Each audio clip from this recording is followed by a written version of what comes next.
নিখুঁত কুনিয়া কাটিবলৈ মিটাৰ ছ এক উপযোগী আহিলা। মাইটাৰ ছৰ মূল বৈশিষ্ট্যসমূহৰ ভিতৰত আছে সঠিক কম্পাউণ্ড কাটৰ বাবে নিয়ন্ত্ৰণযোগ্য মাইটাৰ আৰু বেভেল ছেটিংছ, আৰু এটা শক্তিশালী মটৰ যিয়ে বিভিন্ন সামগ্ৰীৰ জৰিয়তে মসৃণ, পৰিষ্কাৰ কাটিব পৰাটো নিশ্চিত কৰে। আৰম্ভণিতে এটা মাইটাৰ কটাৰীৰ মূল অংশবোৰ চিনাক্ত কৰা যাওক।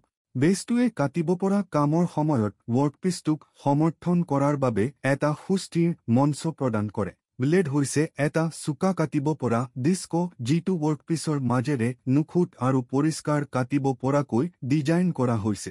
বেৰে ৱৰ্কপিছটোক গাইড কৰে, প্ৰতিবাৰে সঠিক আৰু পোনকৈ কাটিব পৰাটো নিশ্চিত কৰে।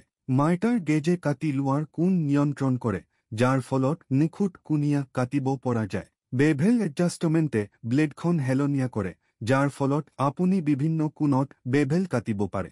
ধূলি সংগ্ৰহ বন্দৰ কৰ্মক্ষেত্ৰ পৰিষ্কাৰ কৰি ৰাখিবলৈ কাঠৰ ধূলি সংগ্ৰহ কৰে।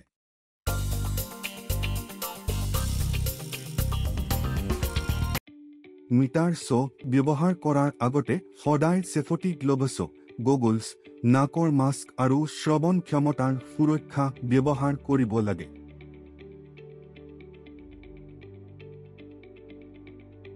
কটাৰীখন সুস্থিৰ পৃষ্ঠত সুৰক্ষিত কৰক আৰু কৰ্মক্ষেত্ৰ পৰিষ্কাৰ হোৱাটো নিশ্চিত কৰক।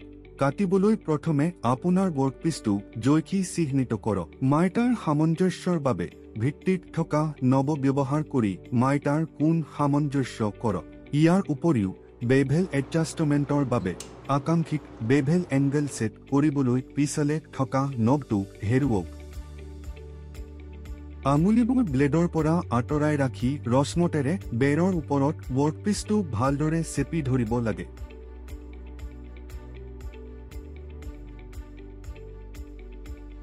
পাৱাৰ বুটাম ব্যৱহাৰ কৰি মাইটাৰ অন কৰক।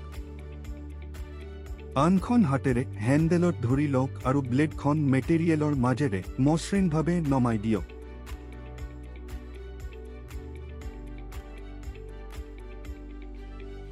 কাটি সম্পূৰ্ণ হলে ট্ৰিগাৰটো এৰি দিয়ক আৰু ব্লেডখন তুলি লোৱাৰ আগতে ষ্টপ হ'বলৈ দিয়ক। ক্লেম্পৰ পৰা ৱৰ্কপিছটো এৰি দিয়ক আৰু কাটি লোৱাৰ শুদ্ধতা জোখক।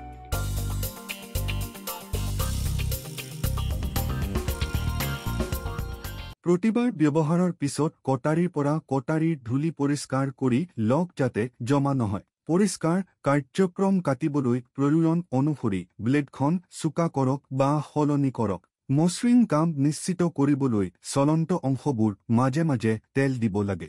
সঠিক কাটিবলৈ ব্লেড, বেৰ আৰু মাইটাৰ গেজৰ প্ৰান্তিককৰণ নিয়মিতভাৱে পৰীক্ষা আৰু সামঞ্জস্য কৰক।